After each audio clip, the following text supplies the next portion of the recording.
I got to hurry back here to say I love you. Wow. Good morning. Happy Valentine's Day, y'all. It's been a beautiful Valentine's Day, and the podcast or the video for today is pretty much something I didn't want to do because all along, I've always felt one thing that to make, I've always felt that Nigeria was not a country that was supposed to be a country, because the reason is because of the the fact that there is a connectivity between the African continent with Nigeria, and is sitting in the middle of it. And then there's this issue of African America sitting in the middle of American. There's also the issue of Africans in the Caribbean island too. So if you look at those three different geographical enclaves, you are bound to say that Nigeria, for one, is not it's not something that you should carry on top of your head. But that's theory. So we got to be practical now and say that, irrespective of the fact that we don't want to do that, we are now dealing with what you call a conglomerate of people being put together there in Nigeria. And they kept coming with all this story of Nigerian is the giant of Africa and stuff like that. So they keep saying all that. We're going to start to say, okay, we're going to have to start treating Nigeria. How do we turn over what we've already had in place there forever? That's the gist today. How do we turn how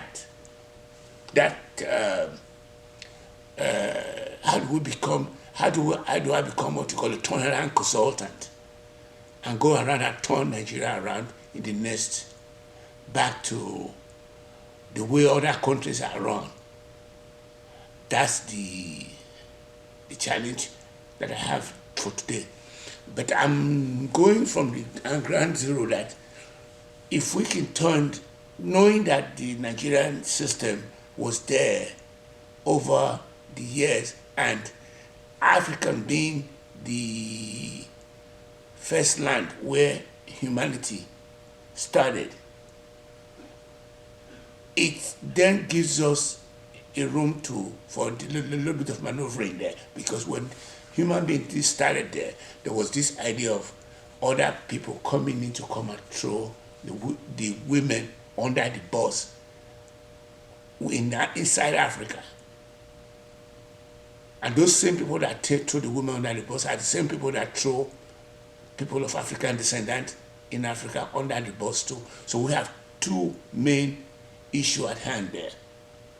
And these two main issues cannot be separated, because I was very worried about that long time ago when I was listening to the adult suffrage, and they were tying it into the original sin of slavery. I didn't feel very comfortable about that, because the reason my uncomfort was as a result of the fact that there was the issue of how could, if a woman is married to a white man, if the white man is successful, the white woman is successful, even though the opposite of that is what we are seeing in terms of all these rich women, all these rich men, all these rich women not be able to have what you call a settled home. They can't hang when they are dealing with women, and most of them go through a lot of divorce. A lot of them are not able to get married, which was supposed to be something that was ABC. So what I'm saying is that the women enclave was a wash, WESH, for me, because I didn't want to really pull the trigger and say that women needed to be with women who are married to white men are going to be just equally on the same trajectory. That is a wash now because women have come a long way to be able to be on their own. So today, if we do go back to Nigeria and have a woman there as president, it would then raise a flame of the whole continent, which is start copying the same thing. Irrespective of the fact that even in America itself, having a woman here is a task that must be done. So having a woman there is going to make a lot of difference. And the ability to be able to recognize that our inability to not recognize the original sin of slavery inside the continent of Africa after the looting of the brain drain to other parts of the world by enslaving the Africans and taking on them all over the world. And what we have there is a skeleton and it's not working. What I mean by that is that we do know that a lot of Africans were taken out of Africa, but the ability for we in Africa, in Nigeria in particular, to start to say that anytime you open your mouth, it's either you are consciously talking about a woman to become president of Nigeria so that they can spread all around, or consciously in your mind, you're listening to know that the original sin of slavery is free, and those are one of the impetus, the reason why we are not able to make it.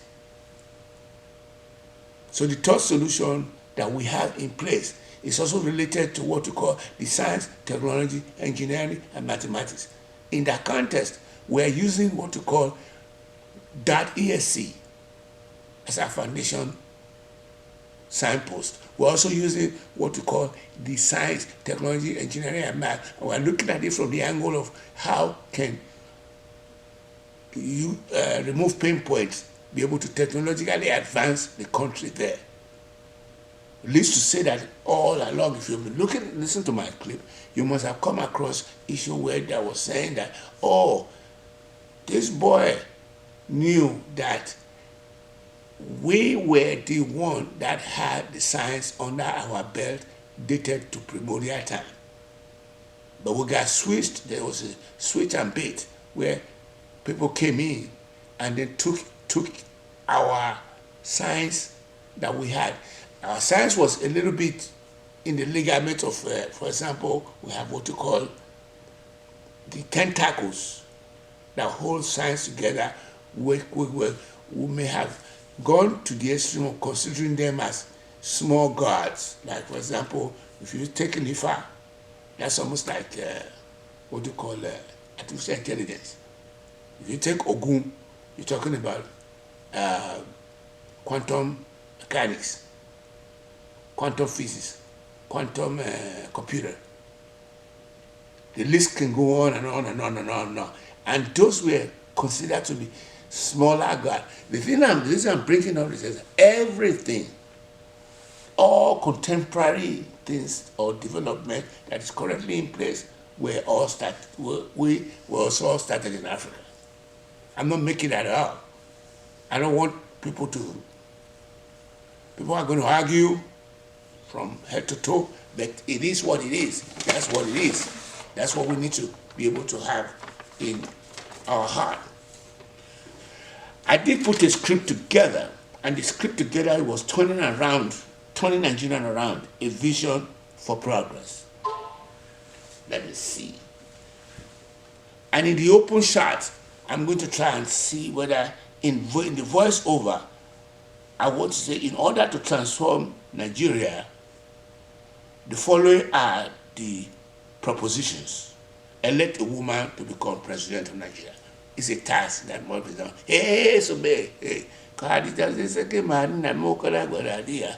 Amana ni bobo. Says Nigeria. Ye mukamoju. Rigban titi kamoju. Rigban titi kamo yam. To keep Nigeria one is a task that's going to have to be done. I know that people want to separate the country up, but that's not something that crosses my mind at all. Not at all. I would think that Nigeria is better placed as a one country than to be placed as a different country. He said the issue of where I said women should be able to become president of Nigeria, I am not negating the fact that gender does not really matter. It does matter because a lot of the women who have become, who've moved to the position of office have done better than the men.